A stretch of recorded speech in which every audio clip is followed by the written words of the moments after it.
club hôtelier lyonnais, créé en 1973, rassemble 40 hôtels, 3 et 4 étoiles, de chaînes et d'indépendants, représentant plus de 3600 chambres sur Lyon et son agglomération.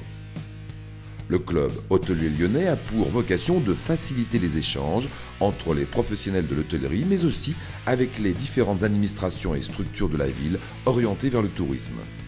Depuis 2001, c'est donc en 2010 le 10e anniversaire, le prix du club hôtelier lyonnais récompense des élèves issus de 4 établissements publics ou semi-privés de Lyon et de sa région, délivrant des formations dans les domaines de la restauration et de l'hôtellerie.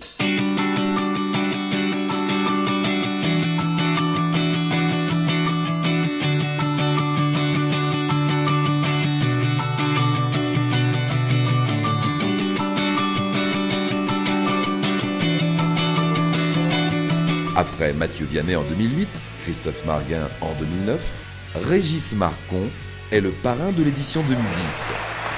Installé depuis 30 ans à Saint-Bonnet-le-Froid, en Haute-Loire, en limite du Velay et du Vivarais, il détient entre autres le restaurant Le Clos des Cimes, 3 étoiles au guide Michelin depuis 2005. Rencontre du chef avec Jérôme Montantème, président du club hôtelier lyonnais.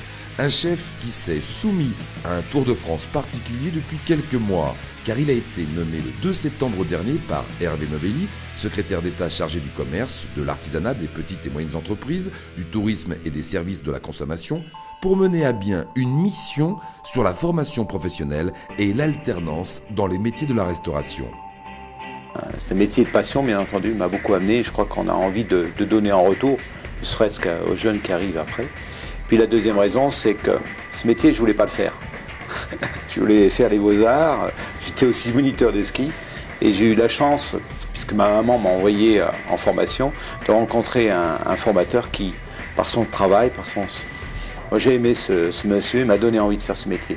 Et je crois que c'est un peu une façon de lui rendre aussi, quoi.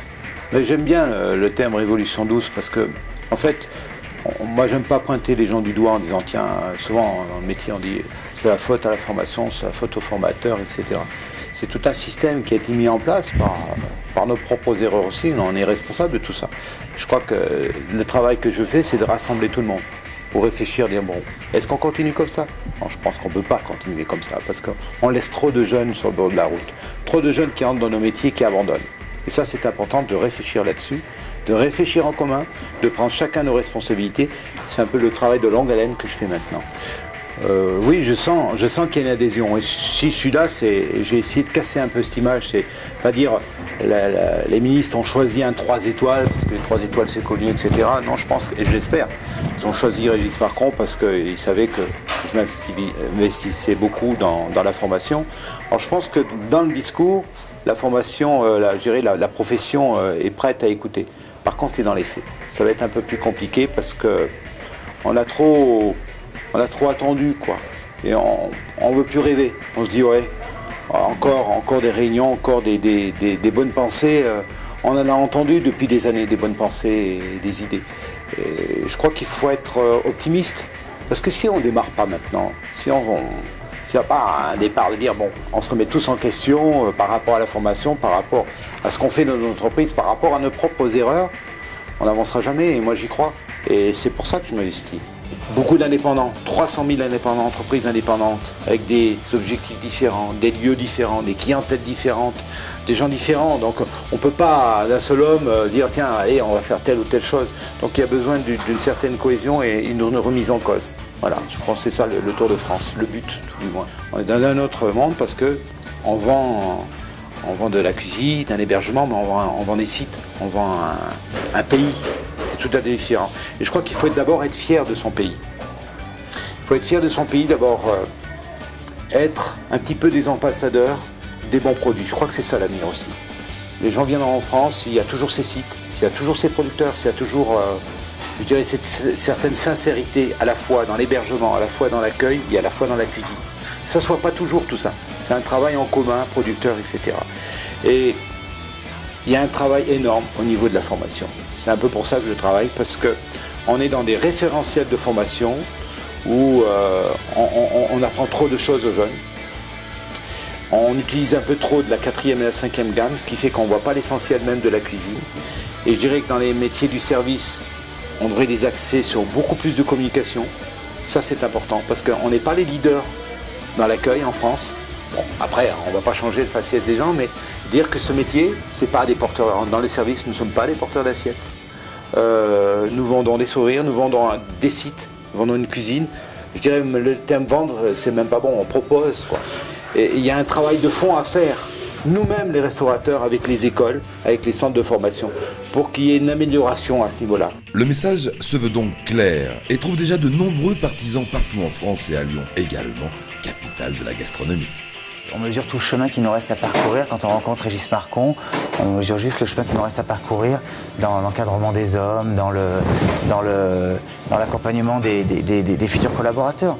Ça fait partie de nos convictions, mais je crois qu'il a dit quelque chose de très vrai. Il dit entre ce qu'on croit bon et ce qu'on arrive véritablement à mettre en place dans l'entreprise, il y a des fois deux mondes et on a juste des fois besoin d'entendre le bon message d'un homme comme Régis Marcon pour se donner encore plus de courage pour aller chercher aller encore plus loin dans notre démarche.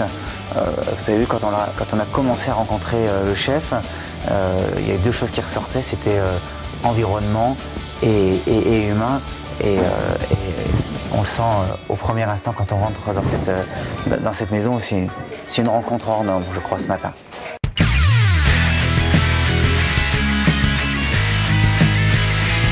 Le club hôtelier lyonnais s'investit au travers de son prix annuel pour un élan constant des nouvelles générations vers la restauration et l'hôtellerie et témoigne également aux 4 établissements du Rhône associés à cette opération le plus grand respect dû à la qualité de leur enseignement.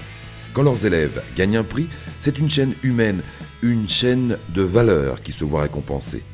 Cette année encore, 200 élèves issus du lycée Rabelais de Dardilly, Hélène Boucher de Vénissieux, Joanne de France à Lyon et lycée Aigrande à Belleville-sur-Saône ont concouru pour le prix du club hôtelier lyonnais. Le club hôtelier lyonnais, au travers de son prix couvrant dans 5 catégories différentes, des élèves de BEP, CAP ou bac technologique dans les métiers de l'hôtellerie et de la restauration, récompense l'investissement au quotidien d'élèves en cours comme en stage, leur aptitude à relever des défis pour lesquels des enseignants très compétents et exigeants les ont préparés, comme le veulent également ces métiers qui font aussi la réputation internationale de Lyon. Le prix du club hôtelier lyonnais fête cette année ses 10 ans.